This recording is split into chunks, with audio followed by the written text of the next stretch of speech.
Hundreds of Tibetan protesters Tibet belongs to Tibetans! Converge on the state capitol and don't want to leave. At 5:01, state troopers tell them to move off the steps closest to the State House doors. Straight down this hill, there's a... The demonstrators slowly move to the first landing. So we are actually, here to let them know, that the situation in Tibet has been going worse and worse. Caskets represent at least a dozen Tibetans who recently felt so oppressed they killed themselves. So many Tibetans are burning themselves because they're getting frustrated with the policies of the Chinese Communist Party. If it's worth getting arrested to be here, that's up to you. But you need to get going, because it's past 5 o'clock. A half hour passes, more troopers move in. A Department of Corrections van arrives, and eventually 24 troopers. And still, the protesters stay put. Yeah, we're planning to stay here, basically, this is a public property, of course, I'm quite sure. And if you're not going to leave at 5 o'clock, then you'll be arrested, period. By 5:45, the troopers have had enough. They form a line and push protesters back. Why do you support for these people? Most are mad, but moving. Of the hundreds there, just one is arrested and hauled away. We don't want any problems. We really don't. Troopers continue to move the crowd toward a designated protest area off the State House grounds. We've got a staging area for you. As they move to the south side of the State House, Chinese Americans make their way to the north side, not as vocal, but perhaps just as passionate. A chance to see their vice president in Iowa, a once-in-a-lifetime opportunity. I used to work for the Beijing Olympics, but this is more important than that for me.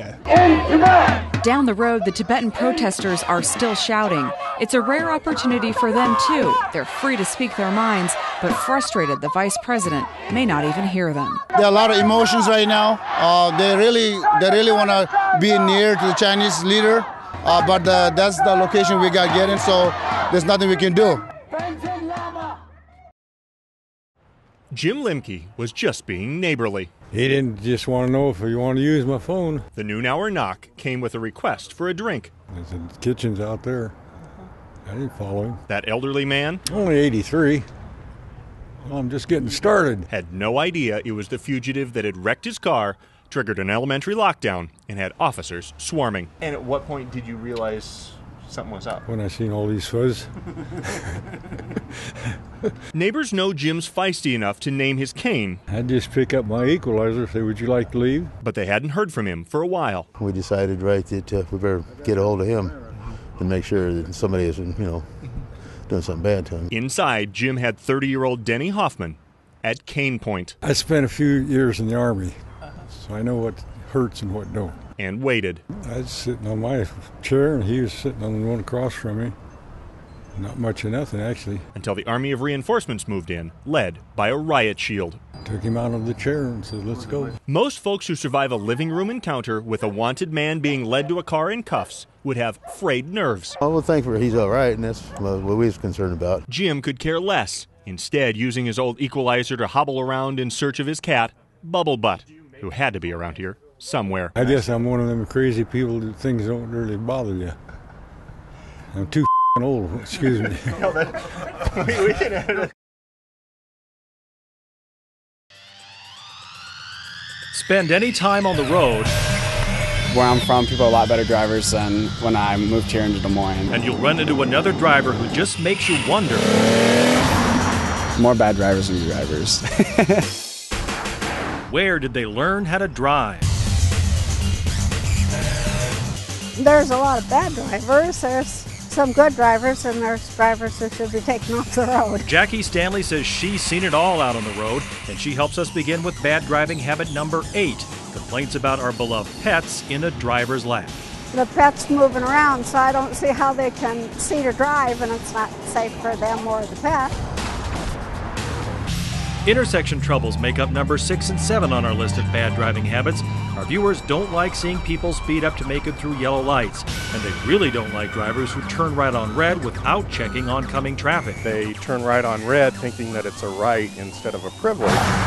Entrance ramp confusion is our 5th bad driving habit. This pet peeve is a double whammy.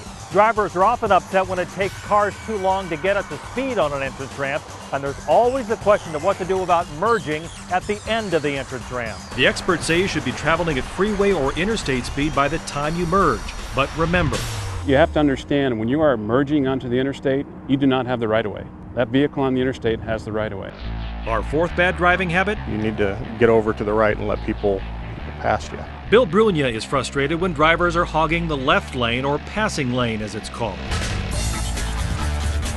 often blocking faster drivers from getting by. That's the passing lane, and it's supposed to be left open for passing. But Iowa law does not see it that way. People call it the fast lane, but there is no law stating that you have to move over for a vehicle.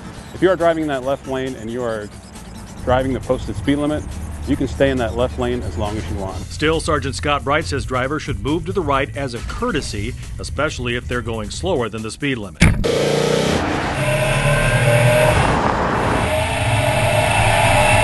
Iowans have a reputation for not using their turn signals, which makes the number 3 spot on our list. It's a guessing game, but I appreciate when they do use them. Here's the law. Signal at least 100 feet before a turn if the speed limit is 45 miles per hour or less. If the speed limit is faster than 45, signal at least 300 feet before you turn. Tailgating is our number 2 bad driving habit. Because you can't see what's happening. I can hit my brakes and you don't know what's in front of me. You don't know what I'm seeing. The Iowa DOT suggests staying back 1 car length for every 10 miles per hour of speed you're traveling. 60 on the freeway, stay back about 90 feet from the car in front.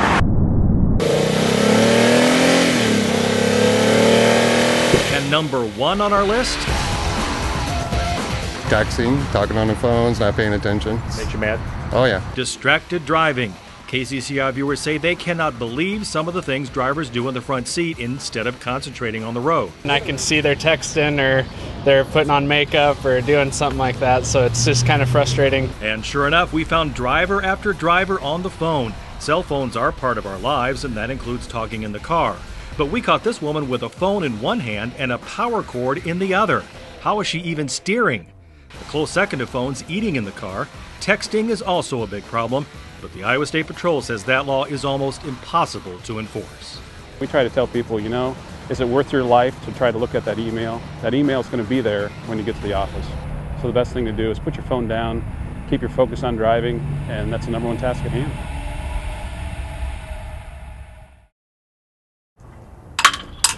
If quiet's a virtue, McCallsburg's your town. Yeah, you can stand in the middle of Main Street and nobody's going to run over you. But even towns this small About 313. need a cheerleader. In my reign, I got natural gas in this city. I got cable TV in this city. Theirs didn't choose to run for mayor when he hit retirement age. He was written in. I guess I've got to do it. They put their confidence in me. I'll do my best to serve them. Now, 22 years later, Wally Loney might be pushing 88. Hi, Pam. Hello. But he's pulling the weight of a man half his age. Hard for the town to run without him. Somebody has to do it. And I enjoy doing it. Every morning he cruises town checking for trouble at the water tower. This is an auxiliary pump. And wrestling utility covers he wouldn't have to be. That's what keeps me young. A young 88. Some days I feel like 108. Next day I might feel like a newborn. Kicking and raising kingdom. During summer, he's the city mower. After storms, he's on the cleanup crew. And I enjoy every minute of it. I really do. Morning, Wally. Morning. Whoever wrote in this great-grandpa for mayor might have done it for a laugh. If brains were dynamite, he couldn't blow his nose. Something like that. But the nearly 90-year-old who's not doing it for the money. They give me a cupcake every now and then. Is proving small-town pride doesn't expire with age. Wally's probably the most caring, most concerned small-town mayor you could find. In McCallsburg. It's just a nice place to live. Eric Hansen, News Channel 8, Iowa's news leader.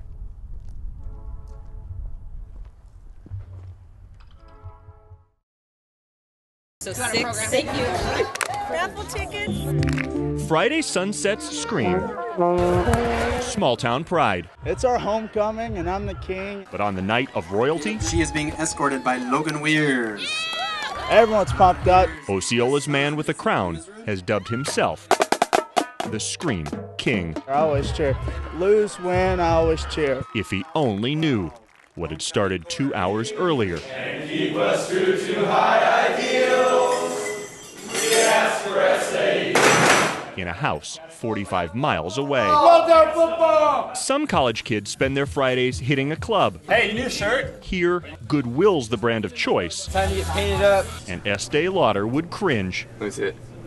Yeah. Yes! If she knew it took experience to teach them, don't use house paint. It didn't come off for like 3 days. Then, an hour before kickoff, Is everyone else outside? See you, Mike! they move. Small town! Woo! Here's my number. Maybe, everybody. So call me maybe. Back in Osceola, the homecoming banner is a tradition. The 40 lunatics are not. What's going on?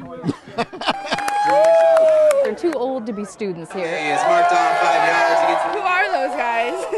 I want to get to know them. There's some pretty good-looking ones. Mystery men in maroon Go Indians! who will take over the front row. They're not alums As far as I know, I don't think anybody knows anybody here. or cousins. I don't think any of us out here are related to anybody. They are the brothers of Simpson College's SAE fraternity. Shut that Indian spirit out! Who've been delivering school spirit unannounced to small towns across southern Iowa for 20 years. Feed 'em! Defeat 'em! Knock 'em under! Woo! Every year we go to 2 or 3 football games as well as a couple basketball games. Just go cheer on either a visiting team, an underdog. If somebody asks us to go cheer on their team, whatever it takes, we get out there and lose our voices by the second half, but stay for the third and fourth quarters. Violets, emblem of fraternity. They'll serenade the queen I couldn't stop smiling. They're kind of crazy. or scream when their team's down 6-0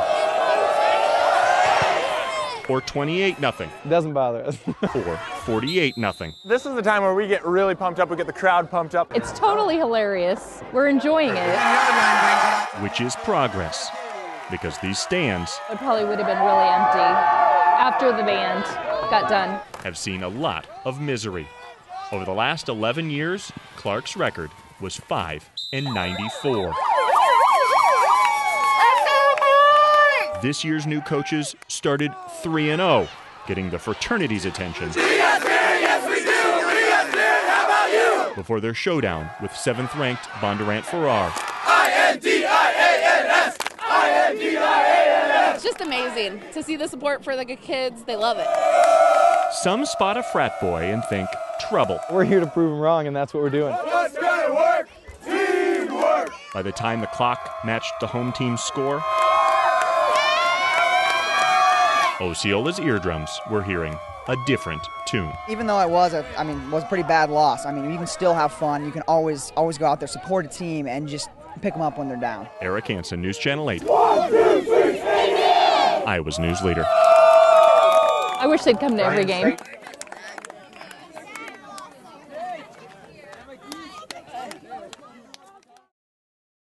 Every year, Iowans young and old from big cities and small farms donate dollars and hours to help strangers on the other side of the globe. And we trust it's helping. But we boarded the longest nonstop flight of any U.S. airline, 17 hours each way, to Johannesburg, South Africa, and then headed out to remote tribal villages not far from Botswana and Mozambique for a week-long quest to find the faces depending on Iowa. If the tribal crowds didn't do it, it was the faces that elicit fear. A realization. Wow, this is Africa. We're not in the United States anymore. A land where elephants roam free. Always be very careful. Look, listen, smell. Making Iowans freeze while their cannons fire. There's something really kind of exciting and special about Africa.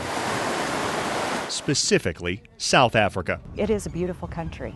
Beauty in its creatures and beauty in its simplicity.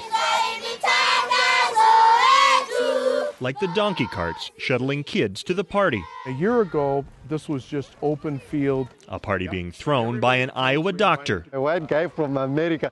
Who's marking a milestone, another feeding center built by Iowans for African kids, like 12-year-old Jacqueline. I'm living with my mother, my brother, my sister, and my young sister. Who'd all go hungry without Iowa. He changed my life very much, and he gave me food and everything I need. Our vision is by a year, at most 2 years, we'll be feeding 10,000 children every day using the rice packets that many Iowans have worked at Hy-Vee Hall and schools and churches all over the state packaging. That's 10,000 children fed across this country every day. In this one spot, on this one Saturday, the cooks in the kitchen were planning on 1,000. Which is why they put a farmer from Boone to work, slicing open the very packages he sealed. When we package this stuff in Des Moines or Iowa, wherever we are, it's kind of a hypothetical thing. I mean, we have this picture that somebody's given us about where it goes. But to actually come and to see the people and to understand that there's kids here today, that this is the only food that they'll get today, you see, that's impressionable. For hours they cooked, while those donkey carts kept rolling in with the kids who simply wanted to play and eat. Only it wasn't 1,000 that showed up, it was 1,500, and that created a big problem. When the plates ran out, they grabbed cups. There's hungry kids, and we're just trying to get out as much food out as possible. As quickly as possible, because this sea of kids was waiting for their only nutritious meal of the day. This puts a huge perspective on it. And this is just one day in one feeding center. But on this day, there was another milestone. Now, it's not every day that somebody celebrates a 20 millionth meal. 20 million meals in 5 years, from Iowa to the world.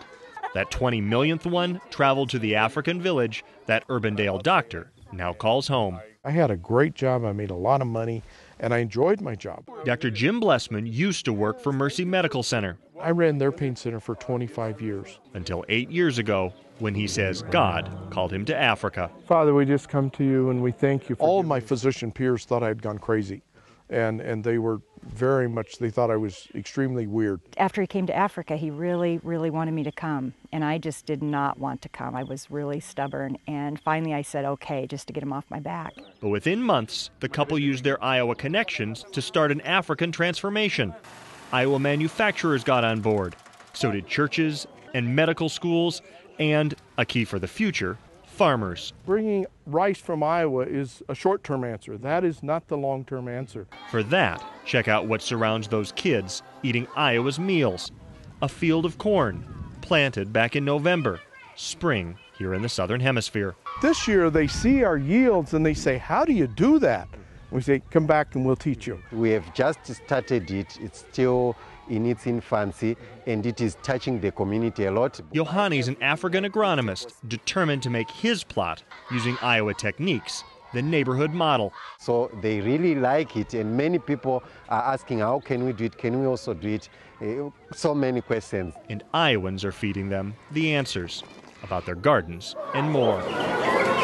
So they could raise a few chickens and again, feed themselves and even sell some. But education takes time.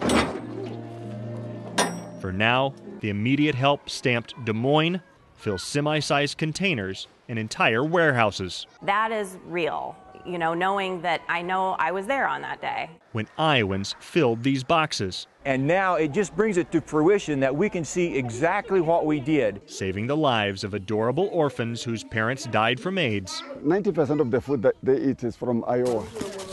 And teenagers who play barefoot soccer while their day's only meal cooks over an open flame. No, they have not enough to eat because sometimes there's no money to buy some food. Some might look at this land of safaris as just a tourist stop filled with Kodak moments.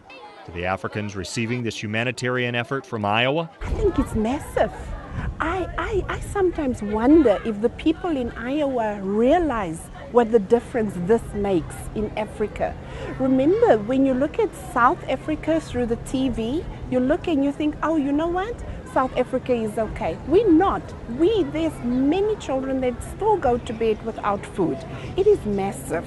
It's not just something that, you can take just by the way and it has happened. It is a huge impact that this has made in our country.